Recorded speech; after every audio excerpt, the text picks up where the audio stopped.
روز بخیر بینندگان ارجمند. با سرخط خبرهای امروز دوشنبه 17 ایول من زرانگیزی نوروز شو همراهی شما هستم. بسته‌شوی پل کریم اشغال شده بر اثر یک ترکیش سفری 2 روزه امامعلی رحمان به عربستان سعودی، جستجوی جسد یک نورسی غرق شده در باختر و تنقید حکومت تاجیکستان برای فضای ترس‌آلود چندی از خبرهای امروزی برنامه است. بر اثر یک ترکیش صبح امروز حرکت ماشین ها در پل کریم منع شد. این پل روسیه را با نیم جزیره اشغال شده کریم می‌پیوندد. سرگئی اکسیانوف رهبر این منطقه از سوی روسیه غصب شده اوکراین صبح 17 ایول گفت پل کریم با سبب سر زدن یک حالت اضطراری بسته شده است. وزارت نقلیات روسیه اعلام کرد که در ترکیش کریم تنها قسمت راه ماشینگرد پل آسیب دیده است. رسانه ها از ویران شدن قسمت های دیگری آن خبر می‌دهند. حرکت در پل باعث تنبشوی ماشین های زیاد در درآمدگاه آن شده است. مقامات کریمی غصب شده و وزارت نقلیات روسیه از ساکنان خواستند که به این منطقه از طریق منطقه های دیگری اشغال شده سفر کنند.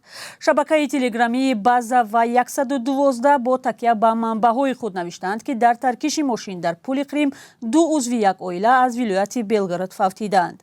رهبر شورای دولتی کریم ولادیمیر کنستانتینوف ترکیش در پل را کاری اوکراین نامید. او همچنین به کیف تهدید کرد که انتقام خواهند گرفت. جانب اوکراین گفت خبرها درباره ترکیش در پل کریم احتمال یک اغوای روسیه باشد. امامعلی رحمان رئیس جمهوری تاجیکستان با سفری 2 روزه به عربستان سعودی می رود و احتمال یک بار دیگر حج عمره را ادا کند.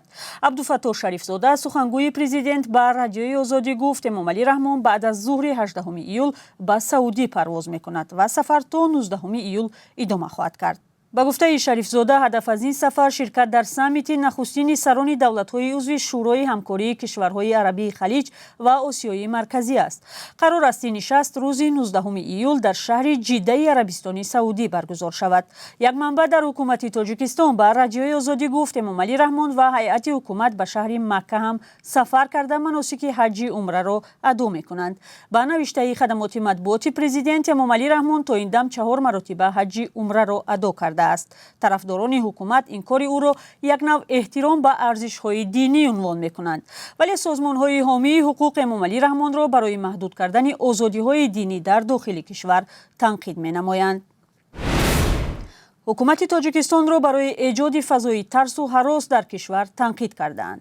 میزی ویچردینگ پژوهشگر عفو بین الملل یا امنیستی اینترنشنال در نشست گفته است مقامات اعضای عائله سیاستمداران مخالف، روزنامه‌نگاران مستقل و حامیان حقوق بشر را همچون ابزار فشار بر ضد آنها استفاده می‌برند. نشست در موضوع بریتانیا و آسیای مرکزی در آخر ماه ایون امسال گذشته است. رادیوی آزادی متن سخنرانی میزی ویچردینگ را روز 16 ایول دید. این فشار بسیار واقعی است. برای مثال عائله‌های اکثر حامیان حقوق که حالا در زندان هستند ناچار کشور را ترک کردند.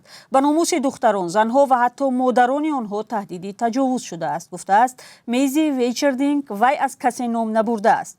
سازمان و کشورهای غربی سالها باز حکومت تاجیکستان را برای سرکوب خبرنگاران و وکیلان مدافع و دیگر اندیشان تنقید می‌کنند. مقامات تاجیکستان همواره سرکوب آزاداندیشان را رد می‌کنند. ساکنان شهر باختر همراه با کارمندان کمیته حالت‌های فوق‌العاده 3 روز باز جسد یک نورسی غرق شده را جستجو دارند. علیخان اسماعیلوف خواننده صنف 9 همراه با یک نابالغ دیگر روز 14 ایول هنگام آبازی در کانال بیبی خانم غرق شدند. جسد فیروز شریپوف یکی از 2 نورسی غرق شده را در روز حادثه پیدا کردند، ولی با گذشت 3 روز ساکنان و نجات بخشان نمیتوانند جسد نورسی دوم را پیدا نمایند. آنها در نوار با مراجعت به مقامات خواستار بستن آب کانال و خشک کردن آن شدند تا دریافت جسد آسان شود. از آغاز تابستان در ولایت ختلان حدود 20 نفر هنگام شناوری غرق شدند. مقامات میگویند با شروع موسم گرما در نزدیک کل دریاهای کشور رید و نوبتداری تشکیل کرده برای ساکنان خطرهای شناوری در جایهای ممنوع و رعایت قاعده‌های آببازی را می‌فهمانند. اما برخی از ساکنان از نبود حوض‌های دسترس و شرایط مساعد برای شناوری شکایت می‌کنند که به گفته آنها سبب رفتن نورسان و جوانان به مکان‌های خطرزا خواهد شد. як муҳоҷири ӯзбекистонӣ бо нашри видеое аз пайдо шудани гурҳои нав дар қабристони ширкати муздурии русии Вагнер ки ба зодагони Осиёи марказӣ тааллуқ дорад хабар додааст. ҳарчанд муаллифи навор намегӯяд ки ин қабристон дар куҷо аст, вале бахши ӯзбекии радиои озодӣ муайян кард ки он дар шаҳри Горячий Ключи Краснодари Русия воқеъ аст. дар навор қабрҳое нишон дода мешаванд ки дар сангҳои болои он номҳои тоҷикӣ, ӯзбекӣ ва қирғизӣ навишта шудааст. агар касе аз шумо наздикону пайвандони ин ҷанговарони кушташудаи мусалмони Вагнерро мешиносад, хоҳиш мекунем ба онҳо хабар диҳед, зеро бисёриҳо дар бораи ин қабристон хабар надоранд, гуфтааст муҳоҷири ӯзбекистонӣ. бахши ӯзбекии радиои озодӣ дар асоси ин видео рӯйхати муздурони кушташудаи Вагнерро таҳия кард ки дар қабристони Горячий Ключ дафн карда шудаанд.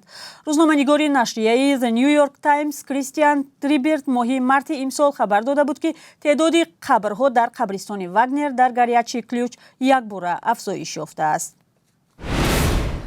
ва дар поёни барнома аз қурби арзи хориҷӣ мегӯем ки Бонки Миллии Тоҷикистон таъин мекунад. қурби рубл имрӯз 17 июл бетағйир боқӣ монда 1000 рубл 121 сомонӣ муқаррар шудааст. арзиши $100 1092 сомонӣ ва 100 евро 1224 сомонӣ аст.